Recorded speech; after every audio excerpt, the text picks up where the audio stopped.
Hello friends, మీరు మీ personal files లేదా videos, photos ఎవరికీ కనిపించకుండా దాచాలనుకుంటున్నారా? అయితే చాలామంది గూగుల్ ఫైల్స్ యాప్‌లోని సేవ్ ఫోల్డర్‌ని ఉపయోగిస్తారు. కానీ మీరు ఈ వీడియో పూర్తిగా చూసే వరకు ఆ సేవ్ ఫోల్డర్‌ని అయితే అసలు యూజ్ చేయకండి.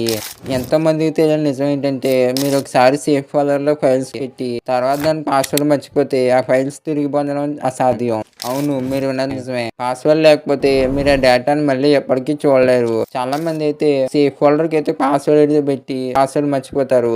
తర్వాత రికవర్ చేయడానికి మొబైల్ ఫోన్ లో గూగుల్ ఓపెన్ చేసి how to recover safe folder లేదా how to open safe folder without password అని సెట్ చేస్తారు. కానీ మీకు ఎలాంటి పరిష్కారం దొరకదు. ఎందుకంటే అలాంటి టూల్స్ కానీ రికవర్ ఆప్షన్స్ కానీ మనకి గూగుల్ అయితే దొరకవు. అసలు సేఫ్ ఫోల్డర్ ఎందుకు అలా పనిచేస్తుందంటే, గూగుల్ ఫైల్స్ యాప్ లోని సేఫ్ ఫోల్డర్ అనేది చాలా హై సెక్యూరిటీ ఫీచర్. మీరు ఒక ఫైల్ ని అందులోకి మార్చినప్పుడు అది మీ ఫోన్ లోని ఒక ప్రత్యేకమైన ఎన్క్రిప్టెడ్ ఫోల్డర్లోకి అయితే వెళ్తుంది. ఆ ఎన్క్రిప్షన్ ఓపెన్ చేయాలంటే మీరు సెట్ చేసిన పిన్ లేదా ప్యాటర్న్ అయితే కంపల్సరీ కావాలి. గూగుల్ కూడా ఆ పిన్ అయితే సేవ్ చేయదు. అందుకు మీరు పాస్వర్డ్ మర్చిపోతే గూగుల్ కూడా మీకు సహాయం చేయలేదు. ఇది భద్రత కోసం ఏర్పాటు చేసిన ఫీచర్, కానీ దాంతో పాటు రిస్క్ కూడా ఉంది. అయితే మీరు సేఫ్ ఫోల్డర్ ని వాడాలనుకుంటే ఈ 3 విషయాలు గుర్తుపెట్టుకోండి. పాస్వర్డ్ ని జాగ్రత్తగా గుర్తుపెట్టుకోండి. చాలా ముఖ్యమైన విషయం. పిన్ లేదా ప్యాటర్న్ మీరు మర్చిపోని విధంగా ఉండేలా చూసుకోండి. పిన్ అయితే ఎక్కడైనా రాసి పెట్టుకోండి.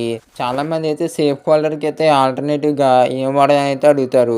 మీరు మీ ఫైల్స్ ని గూగుల్ డ్రైవ్ లో సేవ్ చేసుకోవచ్చు, లేదా క్లౌడ్ స్టోరేజ్ యాప్స్ లో కూడా సేవ్ చేసుకోవచ్చు. చివరిగా చెప్పేది ఏంటంటే, గూగుల్ ఫైల్స్ సేఫ్ ఫోల్డర్ అనేది చాలా మంచి ఫీచర్. అయినా దాంతోపాటు కొంచెం రిస్క్ కూడా ఉంది.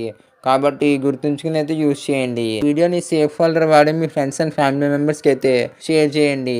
Thank you for watching. మీరు కనుక ఛానల్ సబ్స్క్రైబ్ అయితే సబ్స్క్రైబ్ చేయండి. ఈ వీడియోకి ఇంకా లైక్ చేయకపోతే లైక్ చేయండి.